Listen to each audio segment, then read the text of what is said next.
Assalamualaikum, selamat pagi Bu Dewi. Waalaikumsalam, pagi juga Bu Sri. Iya, gimana nih kabarnya hari ini? Alhamdulillah baik Bu Sri. Alhamdulillah ya. Jadi hari ini kan rencananya Bu Dewi akan melakukan coaching ya dengan rekan sejawat dengan Bu Lili ya. Iya, Nah, seperti yang kita ketahui kan sebelum melakukan coaching itu ada beberapa yang perlu dipersiapkan. Salah satunya adalah rubrik penilaian ya Bu ya. Iya. Apakah Ibu sudah menyiapkan rubrik penilaian?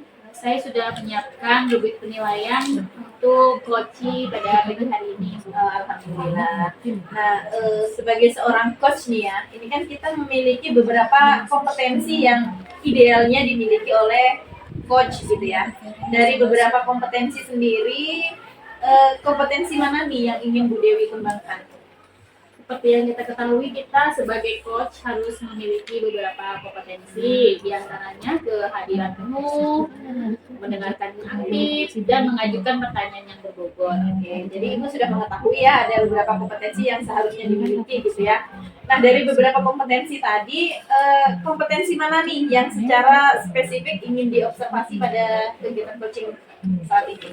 Saya berusaha membuat pertanyaan yang berbobot sehingga mampu menggali potensi coaching untuk memecahkan masalahnya sendiri. Oke, jadi kita terfokus pada kemampuan untuk menggali, membuat pertanyaan berbobot ya Bu ya? Oke, jadi sudah ditentukan bagian mana yang ingin diobservasi. Kemudian untuk selanjutnya nih Bu, indikator pencapaian dari tujuan pengembangan yang diinginkan itu yang seperti apa yang Ibu Dewi? Saya menyiapkan pertanyaan serta merumuskan pertanyaan yang ada sehingga alur ceritanya itu terlihat dan si coaching mendapatkan solusi masalahnya sendiri. Oke, mungkin itu Bu ya yang bisa kita diskusikan sebelum memulai proses coaching. Selanjutnya Ibu bisa mulai melaksanakan coaching dengan coaching yang sudah Ibu beritahu mungkin ya sebelumnya. Semoga kegiatan berjalan dengan baik sesuai dengan alur yang sudah Ibu sampaikan tadi. Terima kasih ya Bu Sri. Ya, sama-sama Ibu.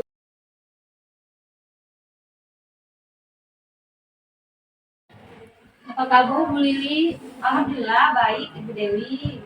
Kemarin katanya ada yang ingin diobrolkan dengan saya, mau sharing-sharing sedikit mungkin, atau ada yang ingin dibicarakan gitu Bu Lili? Oh iya, ini saya kemarin mencari Ibu Dewi karena saya pengen konsultasi mengenai permasalahan saya di kelas Ibu Dewi. Oh, ada apa itu Bu Lili? Jadi penasaran saya. Oh iya. Ya, kita ngobrol-ngobrol bisa Bu Lili. Oke. Terima kasih Bu Dewi udah meluangkan waktunya buat saya. Sebenarnya ini permasalahan saya sih Ibu di kelas. Saya itu kan punya siswa kelas 7, ya, kelas 7 baru dari SD. Nah, ada satu orang ternyata nggak bisa membaca sama sekali Ibu. Nah, itu saya kebingungan lah awalnya itu. Siapa ya Bu? Saya boleh tahu. Ya, itu namanya Adi Ibu, kelas 7. Ibu pasti tahu kan udah ngajar Adi kan ya kelas 7. Ya. Oh, berarti masalah Adi ini yang tidak bisa membaca. Betul. Apa kira-kira yang ingin Ibu Lili peroleh dari percakapan kita ini? Jadi Ibu, yang saya ingin peroleh adalah solusi. Saya membicarakan ini sama Ibu, saya harap ada solusi lah dari permasalahan saya ini.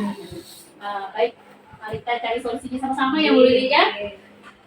Saat ini bagaimana Ibu Lili mengajar jika di kelas Adi tadi?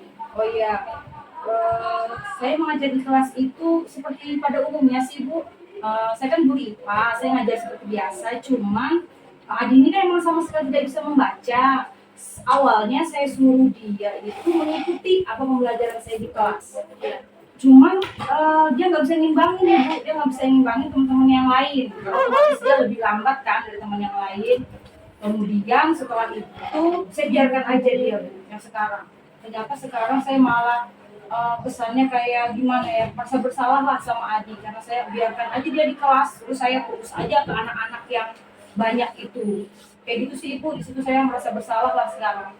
Oh, berarti Adi ini kan baru masuk di kelas 7. Lalu dia itu tidak bisa membaca dan menyebabkan dia tidak bisa mengimbangi pembelajaran yang ada di SMP. Betul. Nah, menurut pendapat Ibu, kalau kita skalakan 1 sampai 10, bagaimana Ibu menghadapi kelas Adi ini sekarang? Mungkin 70-an kali Ibu ya, karena saya kan ya fokus saya itu jadi pecah gitu Ibu, karena saya harus fokus ada 23 anak pas saat kelas 7 itu. Saya harus fokus 22 anak yang lumayan, kemudian saya juga ada si Adi ini yang satu sama sekali tidak bisa membaca Ibu.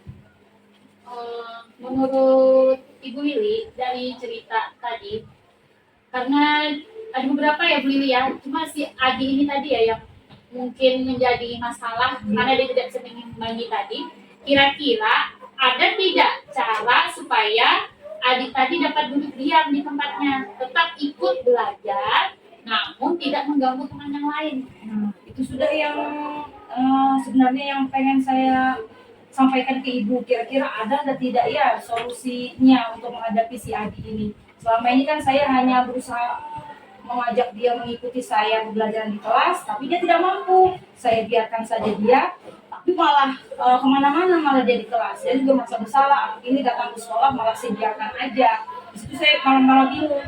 Apa saya begini aja Bu ya, kasih dia tugas mungkin ya, mungkin saya kasih dia tugas buku membaca mungkin ya, biar dia membaca sendiri. Mungkin Ibu Lili maksudnya itu memberikan kesibukan gitu ya, seperti membaca. Jadi kalau dia selesai membaca atau apa tidak mengganggu fokus teman yang lain. Maksudnya itu misalnya membaca itu yang bagaimana? Maksudnya membaca buku cerita atau membaca buku pelajaran atau tugas gitu Bu Lili? Kalau itu sudah pernah saya diskusi, bisa kayak coba ke Adi. Adi itu sama sekali nggak bisa membaca Ibu. Dia masih aba, masih kayak gitu Ibu. Dia sama sekali nggak bisa membaca. Saya kasih buku cerita pun nggak bisa sama sekali itu. Jadi kayaknya ini apa saya itu aja deh kayaknya ngasih dia buku ejaan untuk dia membaca supaya lebih lancar gitu kayaknya Bu. Iya, karena tadi Adi ini belum bisa Membaca. dua suku kata kata ini nggak bisa, apalagi untuk membaca. Memang pelajaran SMP kan sudah banyak artikel-artikel bacaan-bacaan. Bagaimana dia bisa? Mungkin di situ dia jadi bosan Bu Ya, Lili. Terus nanti misalnya dia itu sudah bisa membaca, misalnya ya Bu Lili ya, dia itu sudah bisa membaca dengan yang Ibu Lili katakan tadi, diberikan buku-buku ejaan dan Ibu Lili juga memberikan bimbingan. Nah, nanti kira-kira Bu Lili peluang keberhasilannya itu bagaimana ya Bu Lili?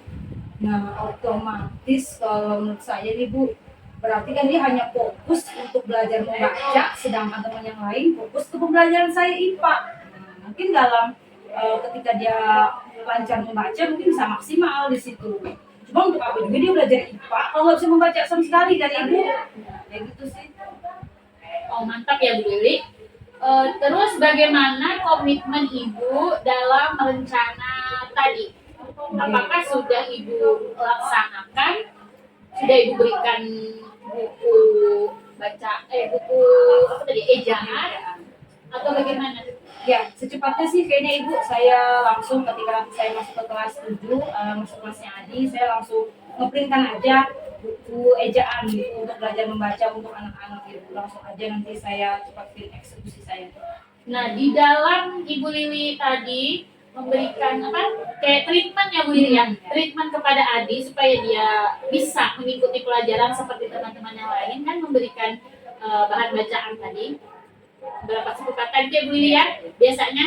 Nah, di situ adakah orang yang berperan juga membantu Bu Lili selain Bu Lili sendiri gitu ya di sekolah?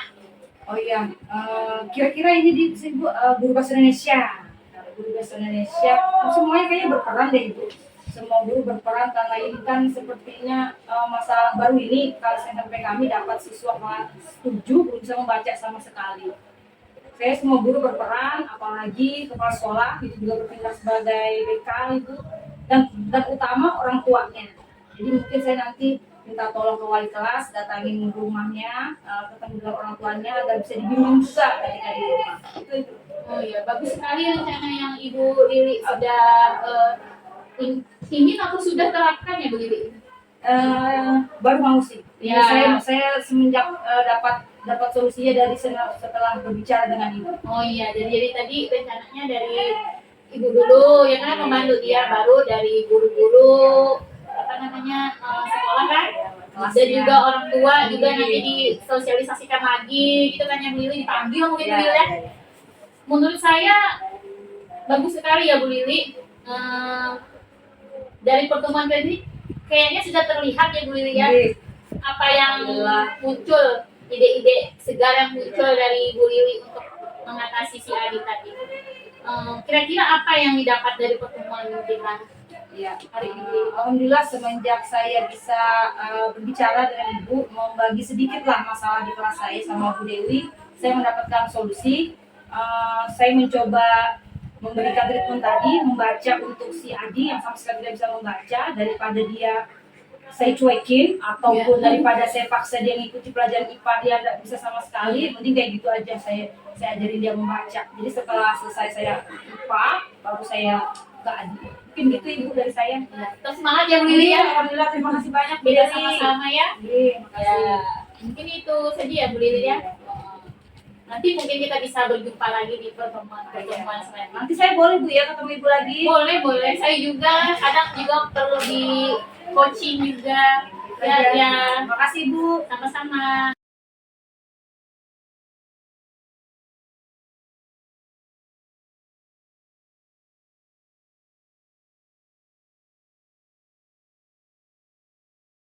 Oke, Bu Dewi, gimana perasaannya nih setelah melaksanakan proses coaching pada siang hari ini? Rasanya pertama saya khawatir dan juga tidak percaya diri, tapi setelah menjalaninya tadi, alhamdulillah seperti mengalir begitu saja, seperti tirta mengalir begitu saja. Seperti air ya Bu ya? Seperti air. Oke. Tadi kan di awal ini ya, sebelum proses coaching kan kita ada berbincang-bincang sebentar. Ibu menyampaikan apa yang mau menjadi target ketercapaian pengembangan kompetensi seorang coach gitu ya. Nah, di sini yang ingin saya tanyakan ini apa sih yang sudah Ibu Dewi tadi lakukan dalam proses coaching sebagai indikator ketercapaian proses coaching tadi? Saya mencoba merumuskan dari mendengar cerita dari coach tadi, saya mencoba menangkap dan hadir sepenuhnya di situ dalam masalah itu sehingga dapat merumuskan beberapa pertanyaan dan mendapatkan solusinya. Oke. Tadi kan saya sebagai seorang observernya pada kegiatan coaching kali ini, berkenankah Ibu mendengar hasil pengamatan saya? Saya menyampaikan hasil observasi yang telah saya lakukan gitu Bu. Berkenan Bu Sri. Saya juga penasaran. Iya, terima kasih. Baik Ibu, ini berdasarkan catatan yang telah saya lakukan gitu Bu ya. Saya mengamati tadi pada saat coaching di awal itu kan Ibu dan Bu Lili itu sudah menyepakati sebuah tujuan, menyampaikan tujuan dari coaching yang dilaksanakan itu maunya bagaimana, mau seperti apa yang dibicarakan itu kan sudah nampak di sana gitu Bu ya. Kemudian pada saat mengidentifikasi permasalahan yang muncul, Ibu juga sudah berhasil mengemukakan atau memunculkan pertanyaan-pertanyaan yang dan umpan balik gitu ya, pertanyaan dan umpan balik yang mengarah ke kompetensi coaching. Artinya coaching mampu memunculkan ide-ide atau gagasan-gagasan sehingga mengarah untuk menyelesaikan masalah yang ada. Kemudian di coaching itu tadi juga sudah ada rencana aksi. Artinya sudah didapatkan kegiatan selanjutnya itu mau bagaimana. Coaching memutuskan apa yang selanjutnya akan dilakukan untuk mengatasi masalah si anak tadi ya yang belum bisa membaca padahal sudah kelas 7 seperti itu. Dan di sana juga ada wujud tanggung jawab, komitmen coaching itu mau bekerja sama dengan siapa, tadi muncul ya di sana dengan guru bahasa Indonesia gitu ya, itu muncul di sana. Kemudian dengan memberikan buku-buku itu sudah merupakan bentuk tanggung jawab yang akan dilakukan oleh coaching. Nah, itu tadi beberapa hasil pengamatan yang telah saya lakukan.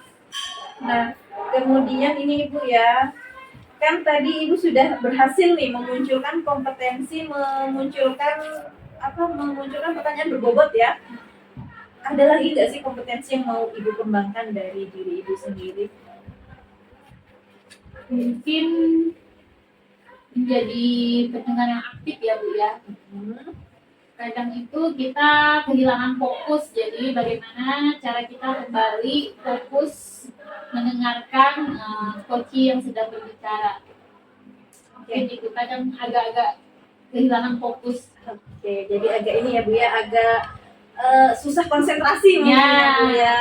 Oke, nanti seiring berjalannya waktu kita terbiasa melakukan coaching, nanti akan mengalir karena kita tahapan-tahapannya itu sudah di luar apa namanya ya, di luar kepala lah Bu istilahnya, kita bisa mudah menjalankannya gitu ya. Mungkin itu Bu dari hasil pengamatan yang sudah saya lakukan. Nanti semangat terus belajar, mengasah kemampuan sehingga mampu berbagi ilmu dan membantu sesama. Terima kasih Bu Sri. Sama-sama Ibu, sukses selalu.